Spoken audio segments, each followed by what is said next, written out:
Bonjour, c'est encore. On est le 1er août 2023. Alors, je viens sur la trompette aujourd'hui encore et je viens proclamer le retour de notre Seigneur Jésus-Christ. Amen, alléluia. Soyons tous bénis, soyons remplis de sa joie. Amen. Alors, si ton œil est pour toi une occasion de chute, arrache-le. Amen. Si ton œil est une occasion de chute, arrache-le. Matthieu 18, le verset 6.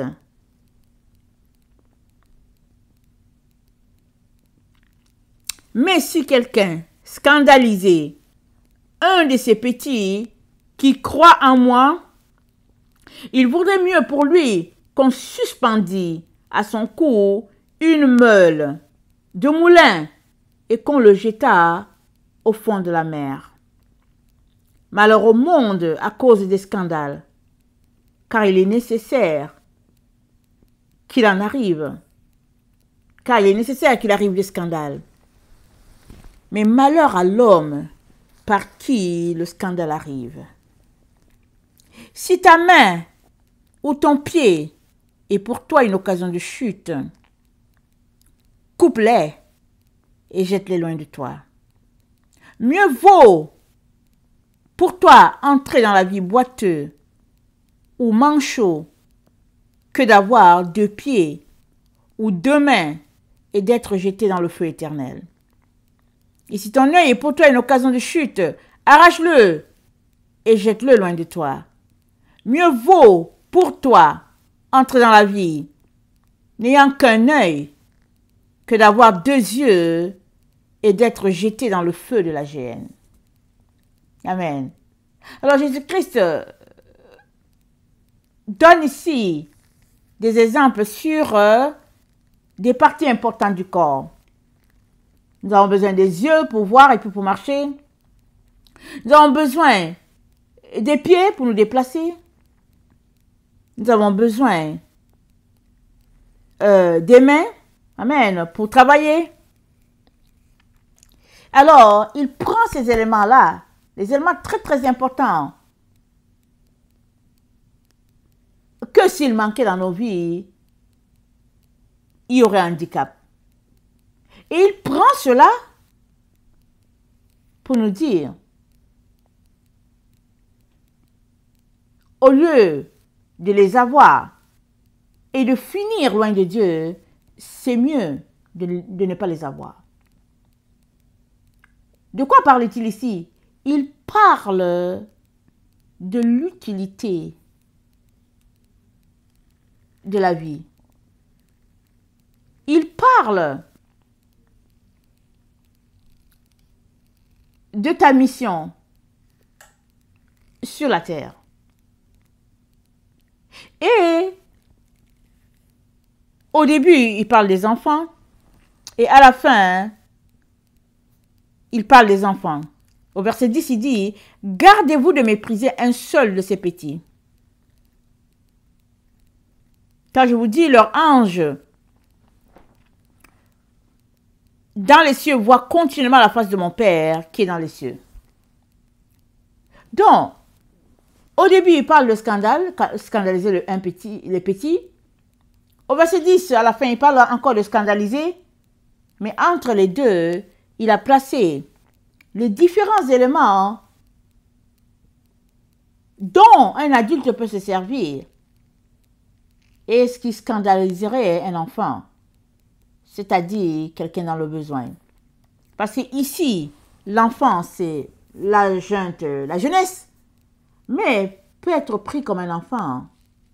Une personne déjà à mobilité réduite, une personne avancée en âge, une personne dans le besoin, une veuve, les orphelins, personne malade, prisonnière, ça dit, tout peut être mis dans cette balise-là que Jésus-Christ a déterminée.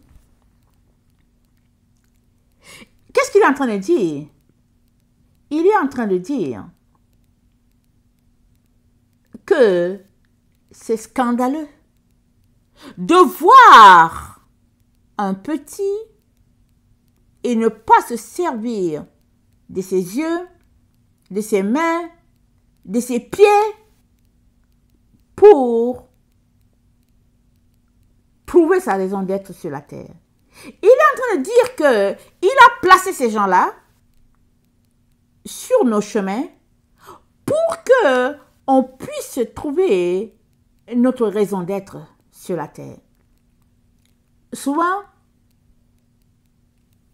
tu ne vas pas entendre Dieu tout de suite pour te dire, voici ta raison d'être.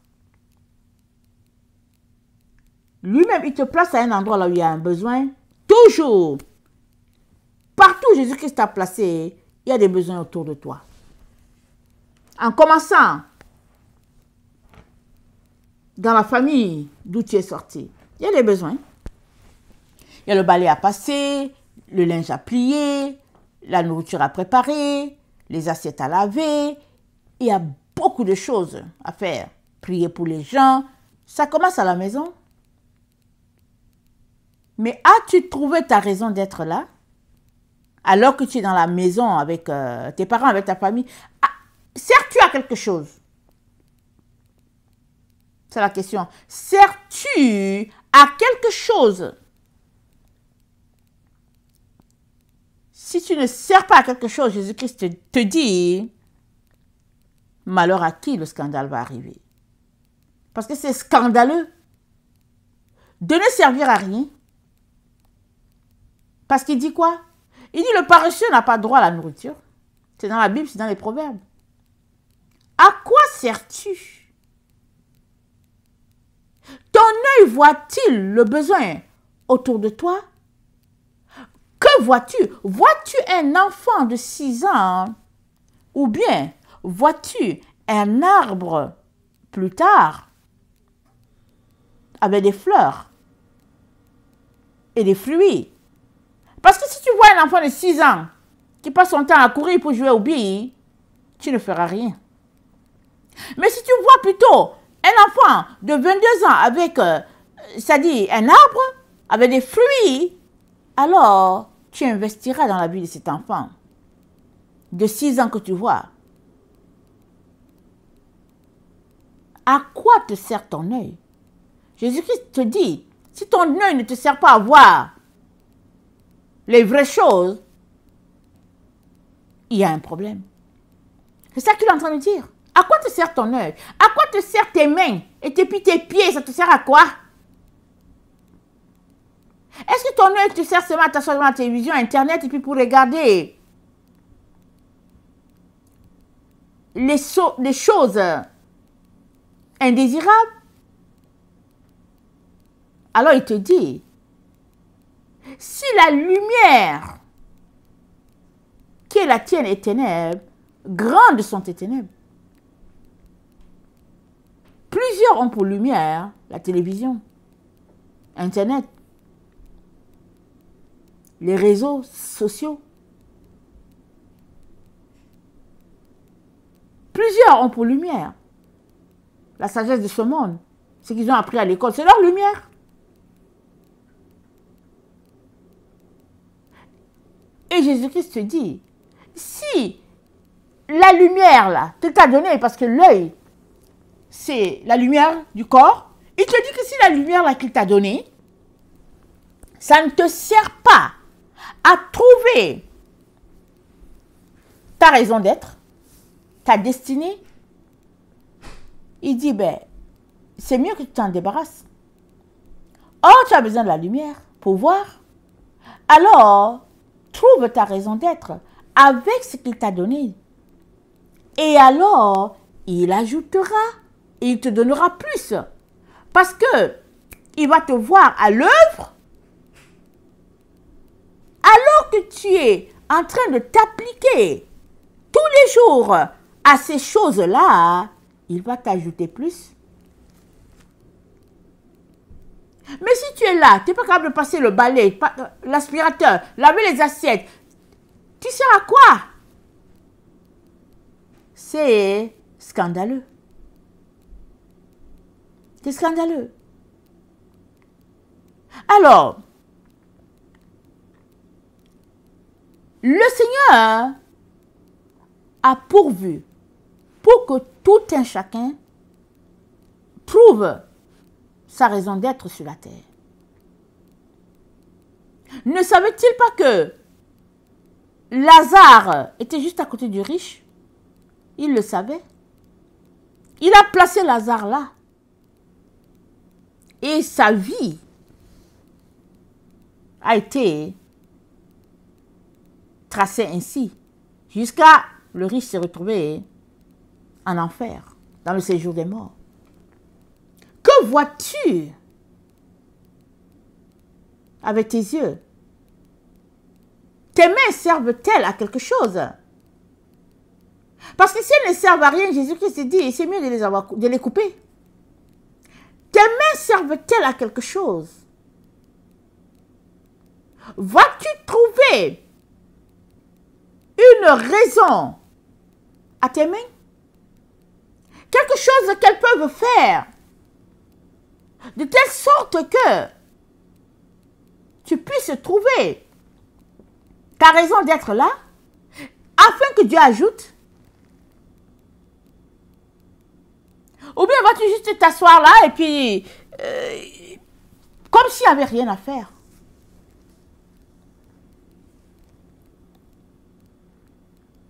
La Bible nous dit qu'il y avait 10 femmes qui sont parties attendre le maître. Elle dit que 5 étaient sages et 5 ont été appelées folles. Ce qui a caractérisé les sages, c'est que en partant attendre le maître, elles ont pris des réserves. Les autres ont été appelées folles parce qu'elles sont parties comme ça, elles n'ont rien pris. On peut s'arrêter pour dire, mais est-ce qu'il y a des gens comme ça qui existent? Oui, il y en a. Il y en a. Il y en a qui vont aller dans le vieux et ils vont partir avec des sacs à dos, des vêtements de rechange et puis de l'eau, de la nourriture au cas où. Il y a d'autres qui vont aller bras ballants, pas haut, rien.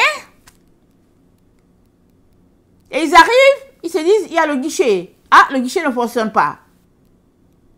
Et voilà la surprise. Mais celui-là qui est parti avec sa gourde, avec des chaussettes de rechange, avec tout, mais c'est lui qui est sage.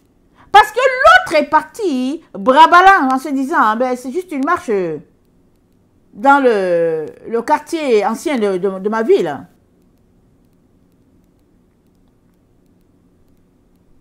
Comment raisonnes-tu à tous les jours? Comment t'organises-tu pour mettre les choses ensemble? C'est là que Jésus-Christ détermine la sagesse ou le manque de sagesse. C'est là.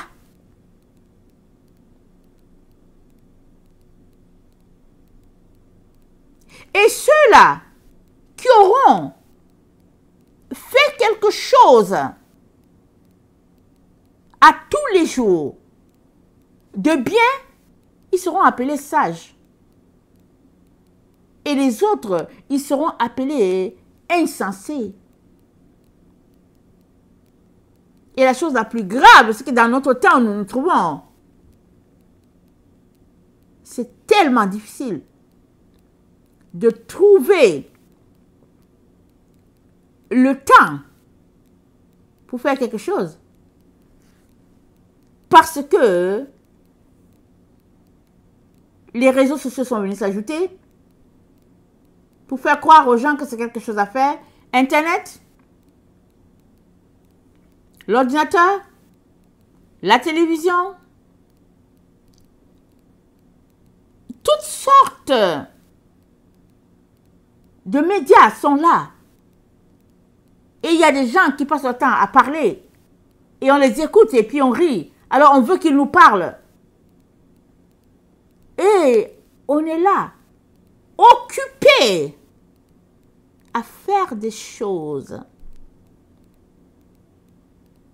La question, ce qui t'occupe là, est-ce que Dieu compte ça parmi les choses qu'il a mis sur la terre que tu devrais faire? Ou bien ce qui t'occupe, est-ce plutôt les choses que Jésus-Christ a dit de t'en éloigner et l'ennemi l'a modelé, l'a façonné de telle sorte que tu as l'impression que tu fais quelque chose?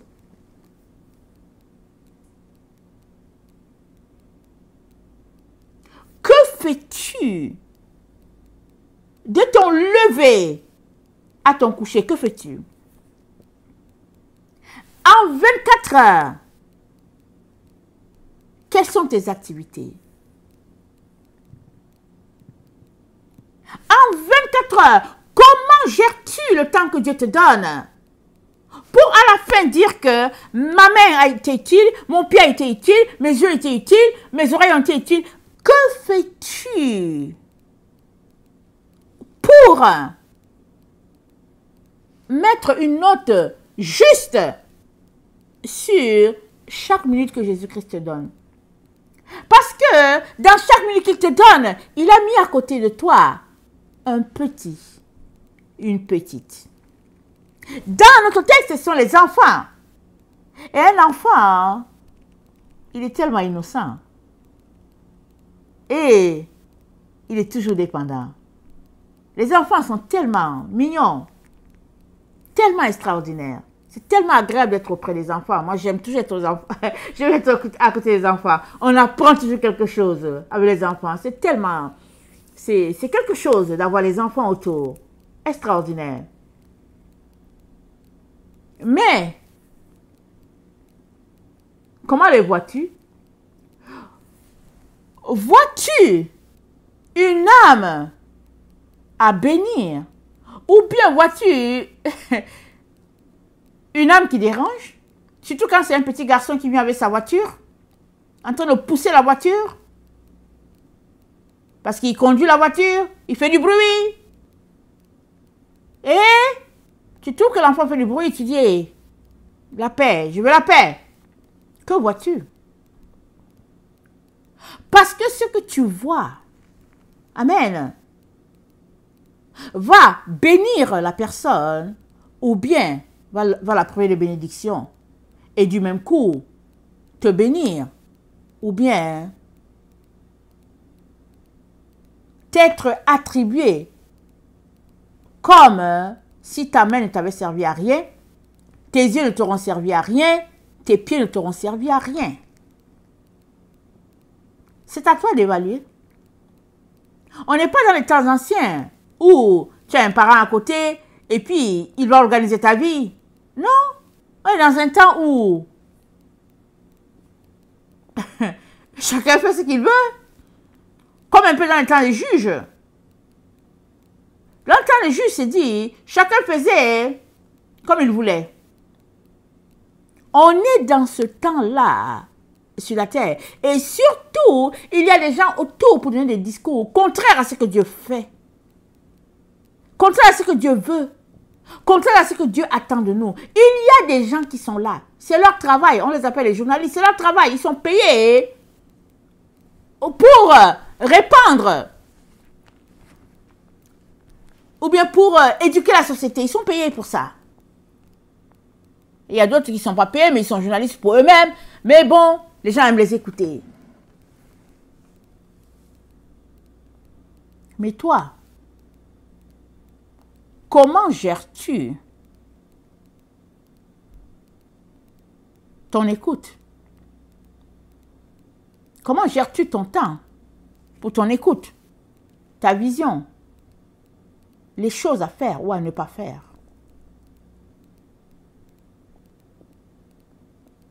Comment organises-tu tes 24 heures? Le Seigneur touche ce problème parce que c'est un problème criant dans la vie de ses enfants. Il y a des gens qui ne sont pas capables d'organiser leur temps. Tu leur donnes 24 heures, ils vont trouver qu'ils n'ont pas assez. Tu leur donnes 40 heures, ils vont trouver qu'ils n'ont pas assez. Tu leur donnes 5 ans, ils vont trouver qu'ils n'ont pas assez. Or, le temps, c'est une partie de l'éternité que Dieu nous a offert. Pour voir comment nous le gérons. Si nous l'avons bien géré, alors il va dire, ok, la petite mesure a été bien répartie, on va lui donner toute la mesure. Ou bien il va regarder, il va dire, la petite mesure n'a pas été bien gérée, alors il ne mérite pas, elle ne mérite pas d'avoir toute la mesure. Comment gères-tu ton temps? L'Ecclésiaste dit, il y a un temps pour toutes choses. Il y a un temps pour toutes choses. Donc les folles, hein, elles sont parties attendre le maître et elles n'ont pas pris d'huile. Pourquoi? Elles étaient ailleurs. Leur esprit était ailleurs.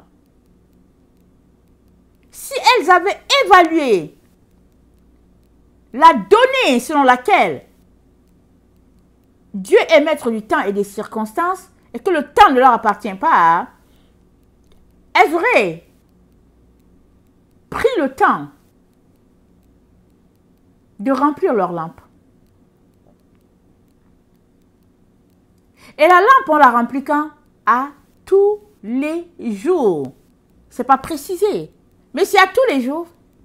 À tous les jours que tu te lèves, tu remplis ta lampe. D'une manière ou d'une autre, tu la remplis.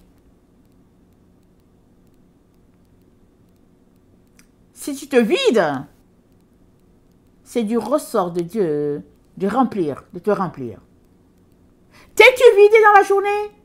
Le Seigneur voit que tu as besoin d'énergie, il va te remplir.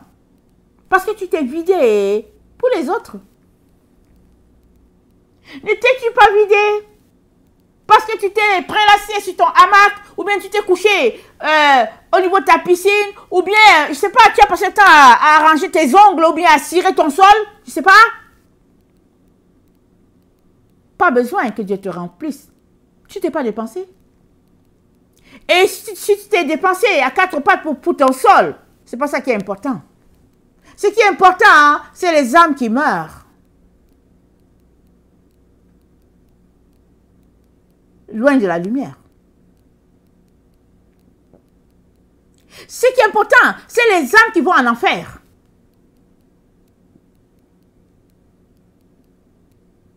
Et d'autres sont là en train de mettre en train d'arranger leurs ongles. Et en train de rire à des blagues sur Facebook et puis j'en passe.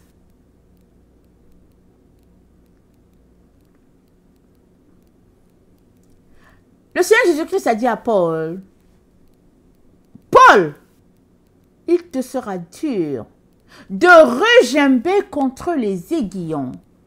Pourquoi? Parce que Paul travaillait. Il travaillait à mettre les chrétiens en prison. Il travaillait à les tuer. Il était parti chercher une lettre pour venir les exterminer. Voilà à quoi il travaillait. Il occupait son temps.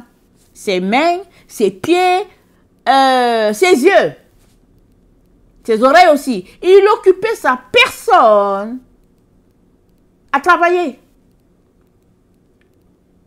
pour les pharisiens. Il travaillait. Mais aussi peut-être pour lui aussi, ça lui donnait certainement une gloire. Et Jésus-Christ lui a dit, Paul, il te sera dur de regimber contre les aiguillons. À quoi passes-tu ton temps? Tu passes ton temps à quoi?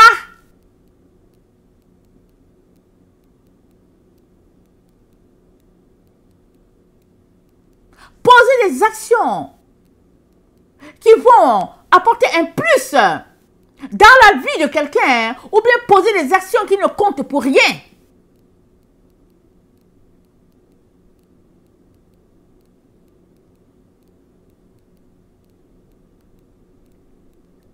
On est complètement à la fin de cette étape-là. cette planche-là de temps que Dieu nous a donné, cet intervalle de temps, voilà, cet intervalle de temps de l'éternité que Dieu nous a donné, pour que nous puissions faire quelque chose.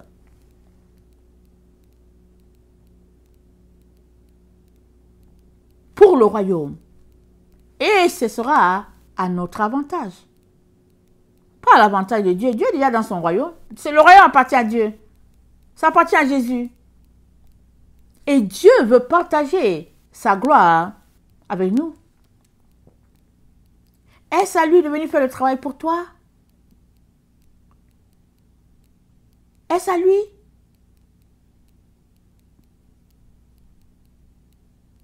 Que fais-tu pour ne pas réaliser tout ce qui est autour de toi que tu pourrais faire? Que fais-tu?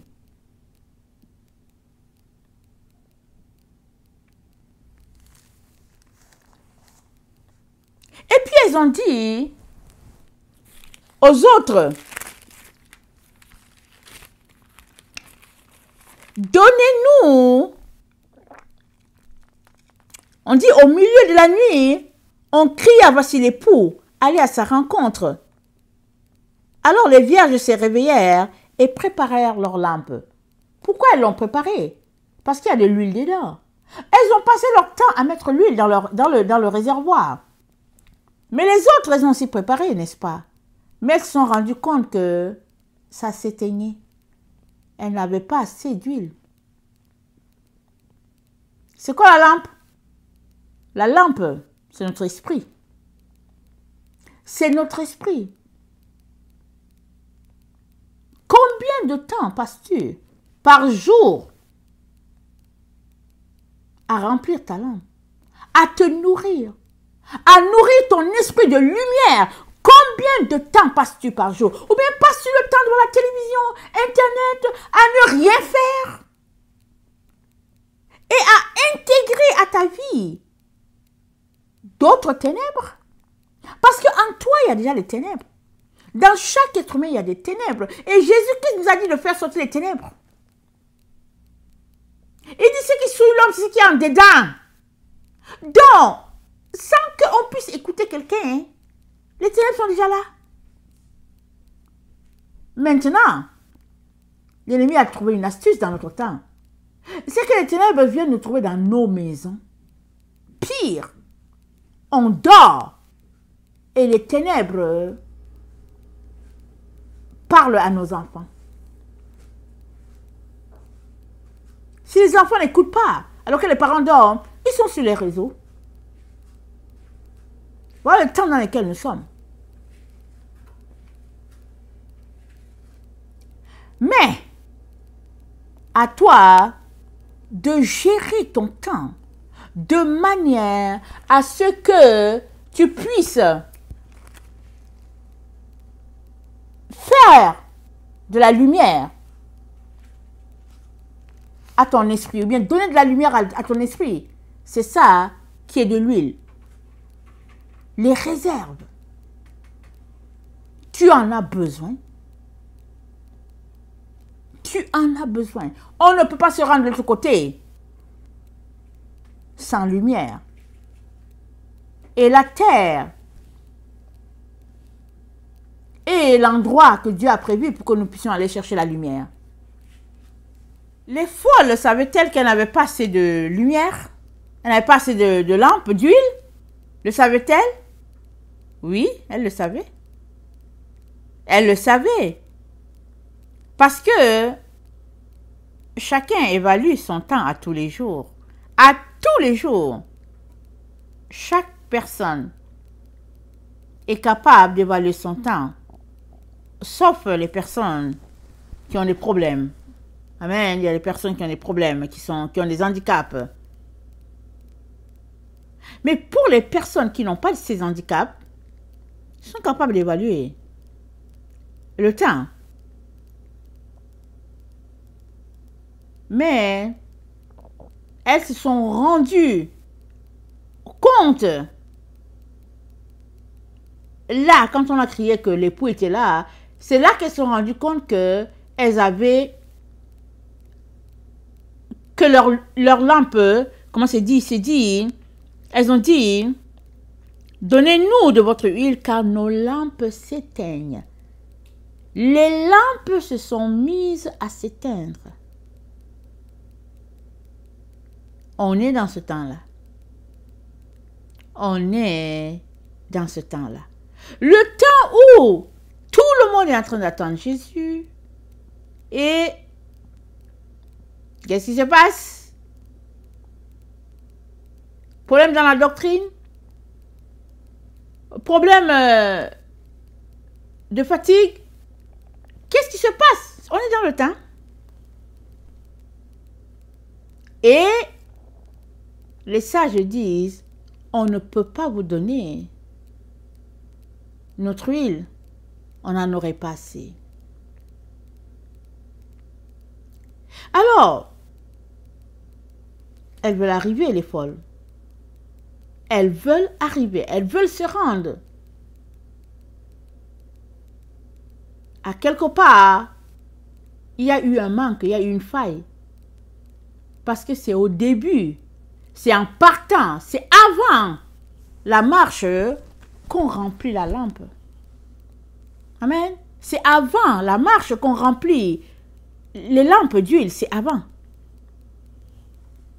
Que faisaient les folles? Comment se fait-il qu'elles sont parties dans ce voyage-là, ce déplacement-là, sans avoir pensé à l'avance qu'elles auraient besoin d'huile? Qu'est-ce qui s'est passé?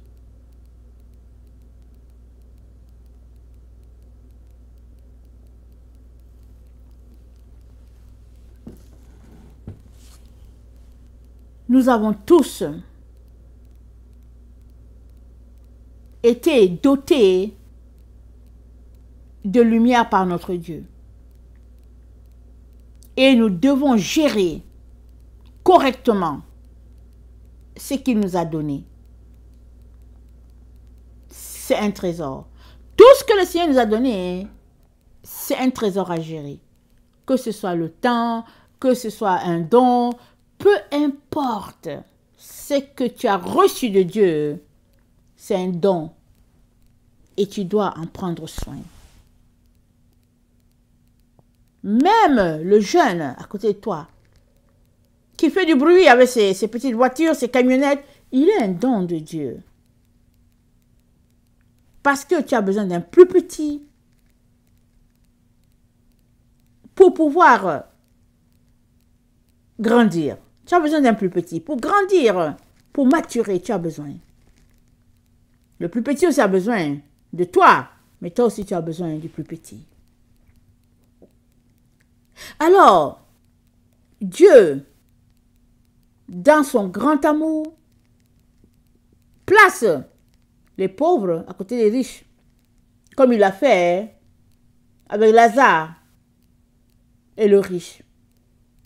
Dieu, dans son grand amour, il place les handicapés à côté des gens qui n'ont pas d'handicap. C'est le grand amour de Dieu, c'est l'amour de Dieu, c'est la science de Dieu, c'est sa sagesse. C'est ça que Dieu fait. Et il te regarde. Comment vas-tu gérer tout ce qu'il a placé autour de toi? Alors que tu te mets à bien les gérer, il va ouvrir tes yeux, tu vas voir le puits à côté. Il va ouvrir tes yeux, tu vas voir. Parce qu'il va te donner plus alors que tu gères le peu que tu as. Il va te donner plus alors que tu prends soin du petit là qui est à côté de toi, à qui tu n'es même pas parenté. Il t'observe, il nous observe tous. Et il voit comment nous rendons utiles nos yeux, nos bras, nos pieds. Il voit. Il a dit, si tu n'as pas été fidèle à ce qui est à autrui, qui te donnera ce qui est à toi? Mais qu'est-ce qui est à toi? ce qui est à toi, c'est entre les mains du Père. Amen. C'est entre les mains du Père ce qui est à toi. Alors que tu es sur cette terre, il te donne de gérer ce qui est à autrui. Que ce soit ton gros salaire que tu gagnes, peu importe, c'est à autrui. Parce qu'il t'a mis dans un environnement là où il a mis autrui à côté de toi. Il sait ce qu'il fait. À la fin, tu seras jugé avoir été digne ou n'avoir pas été digne. À la fin, tes yeux, tes oreilles, tes pieds, tes mains t'auront été utiles ou bien ne t'auront pas été utiles. Mais avant que la fin arrive, pour toi, c'est maintenant que tu dois décider de faire quelque chose des différentes ressources auprès de toi. Ne passe pas ton temps à dire oui, Jésus-Christ ne m'a pas dit ce que je dois faire et puis non, ça ne commence pas comme ça. Amen. Ça ne commence pas comme ça. Avant qu'il t'appelle pour te dire exactement de faire ceci ou cela, il t'observe d'abord pour voir comment tu gères ce qu'il t'a donné déjà. Il est très important de réorganiser les choses, de voir les ressources que Dieu nous a données dans nos yeux, nos pieds, nos mains. Il est important de les regarder et de voir ces trésors-là et de les utiliser. Parce que quand Jésus-Christ dit, c'est mieux de jeter ton œil si c'est une occasion de chute pour toi, il est en train de te dire, si ton œil ne te sert à rien là, ben, je ne sais pas quoi dire. Ta main ne te sert à rien, ton pied ne te sert à rien. Comme ils ne t'ont pas servi à quelque chose, ils te conduiront en enfer. Parce qu'ils sont là pour être utilisés. C'est ça. Ils sont là pour être utilisés de la bonne manière. Ils sont là pour être utilisés. C'est à la fin que Jésus-Christ fait l'évaluation. Amen. C'est à la fin que l'évaluation sera faite. C'est pareil quand on travaille. Et puis, à la fin, il y a toujours une évaluation qui est faite. D'une manière ou d'une autre. Le responsable souvent demande à ses employés de faire l'évaluation. Et quand c'est au niveau des bancs, souvent les professeurs donnent une feuille à la fin de la session pour que l'étudiant évalue le travail du professeur, parce que le professeur, anyway, il va évaluer le travail de l'étudiant. Et Jésus-Christ dit, Apocalypse 2, le verset 7, que celui qui a des oreilles entende ce que l'Esprit dit aux églises.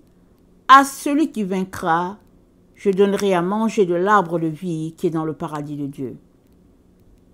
À celui qui vaincra. C'est au vainqueur que Jésus-Christ donne quelque chose. C'est le vainqueur qui verra Jésus face à face. C'est au vainqueur que Jésus remettra l'habit, le vêtement blanc. Mais avant cela, tu auras peut-être l'impression qu'il n'est pas là, mais il est là.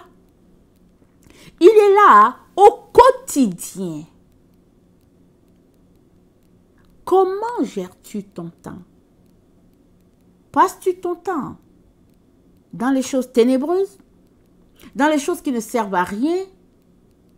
Passes-tu ton temps à user ton corps, ton esprit, ton âme à des choses qui ne donnent rien? Comment gères-tu ton temps? À la fin, ils détermineront la finalité de ta vie. On est en évaluation sur la terre. Tout le monde. Il n'y a personne que Dieu n'évalue. Tout le monde est en évaluation. C'est tout simplement les trompés qui pensent que il n'y a pas une vie de l'autre côté.